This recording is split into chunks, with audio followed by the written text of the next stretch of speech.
The following stretching exercise video is not meant as a replacement for professional healthcare advice.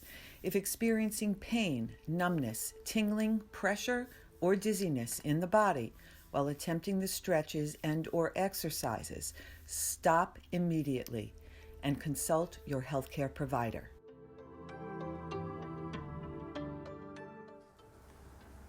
Ergonomics, the science of studying the posture at work, is vital, especially now when a lot of people are working remotely. They're working from home, they're teaching from home. It's very important. A lot of people are on their laptops or computer.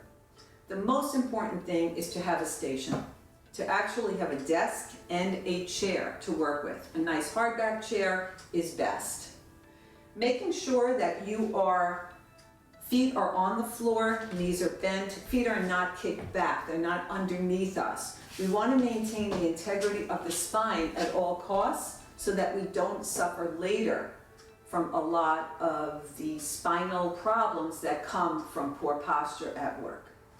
So sitting up nice and tall and allowing ourselves to move in closer to our computer in order to help the wrists and the arms and the upper back, making sure that they rest comfortably on our desktop, on the keys of the computer.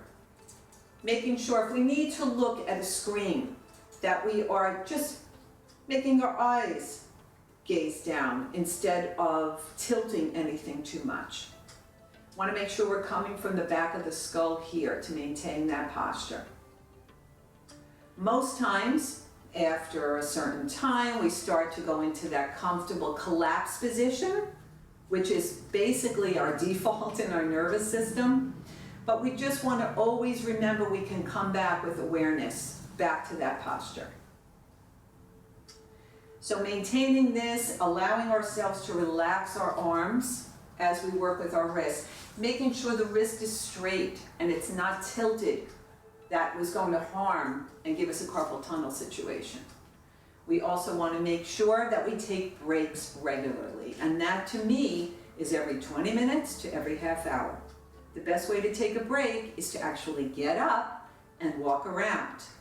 When you do come back to your seat, push your chair out from your computer, and we're going to begin by just doing some cat-cow stretches.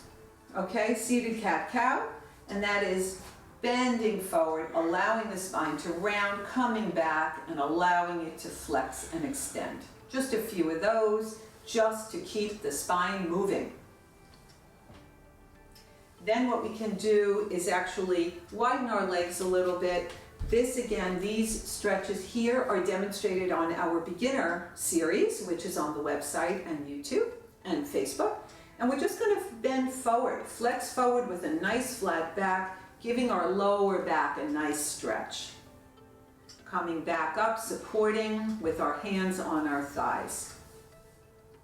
We're going to do a little yoga twist, again demonstrated on the beginner series. I urge you to refer to that for further instruction.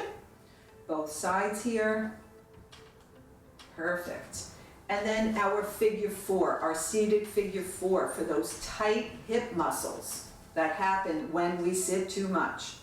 Watching our neck, again, all of this demonstrated on previous videos in depth. Both sides, always. Coming up. Then we want to watch our neck. We want to make sure we can do some of those half moons. Cervical spine half moon, which is sitting up tall, tucking our chin down, chin to throat, and just giving ourselves a half moon stretch, rolling forward, chin to throat, chin to chest, and to the other side, allowing our necks to open and giving our necks just a nice stretch. Great. And always, the most important thing is to remember to maintain the integrity and the awareness. That is what it's all about with ergonomics. The awareness of where your body is in space at that computer station. All of us will go back into our default. It's what the brain and the neurology does. We just want to bring awareness, come out of it for a change in order to strengthen and prevent any further postural injury or changes for the future.